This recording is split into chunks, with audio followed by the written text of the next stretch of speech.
I plan on making this video on my other YouTube, but I guess I just never ended up getting around to it. The Lakers had expressed, or no, it wasn't the Lakers, but Demar Derozan had expressed interest in taking a pay cut to go to the Lakers. And I'm thinking about that now, and I'm like, damn, that literally would have been exactly what they thought they were going to get from Russ. DeMar DeRozan's been scoring amazingly this summer. Easily, you could probably say this is his best season in his career, which is weird about, 13, 14 years into someone's career. This is now their best season. He's been shooting better from three. His playmaking's been significantly better over the past few years. Never really been known for defense, but he at least gives some kind of effort, which again is more you can say for Russ. And I just think he's not making the careless turnovers, and he would be doing literally everything that you would have wanted Russ to do.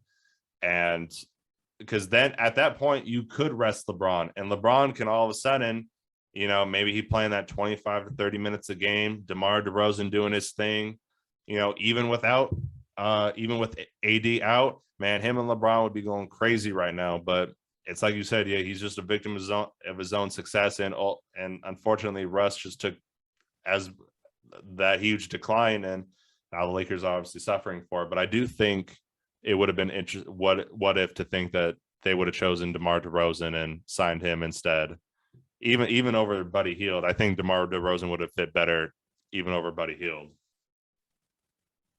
I think, and I agree, I think he would have done better over Buddy Hield. I think that the right pickup was definitely DeMar. And DeMar's even touched on it. He said, it was all but a done deal, basically.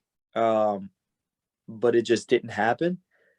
I'm going to throw something out there that might be controversial, but I'm not going to lie, man. I feel like sometimes because LeBron is so ball dominant and he has to have the ball in his hands, I don't know if we would have gotten the opportunity to see DeMar in the same leadership role that he's in Chicago, because think about it. He's got the ball so much in his hands in that offense for Chicago. Kobe White or Alex Caruso or Lonzo Ball, Lonzo's passing has been on full display in transition or when he's pushing the ball up after a turnover.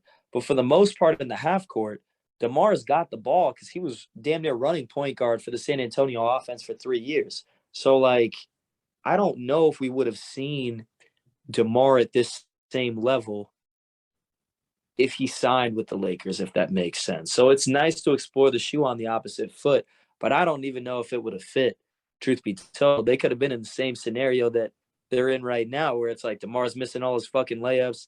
They should have gotten Westbrook. You know what I mean? Westbrook's balling out for the Bulls. Who the fuck knows, dude?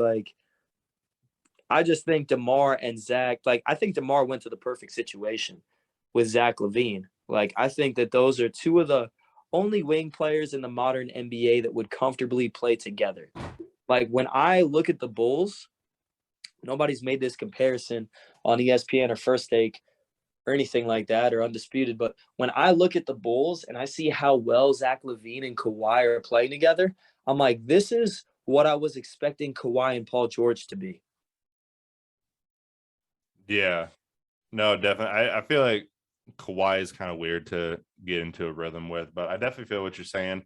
I'll disagree with you slightly just because I feel like the thought with Russ was get LeBron off ball because that'll be how how he'll really be able to play till he's 42 or 43 or whatever his goals ultimately are for playing in the NBA. You get to rest him. He plays off ball. Russ's mentality, pushing AD further would help him.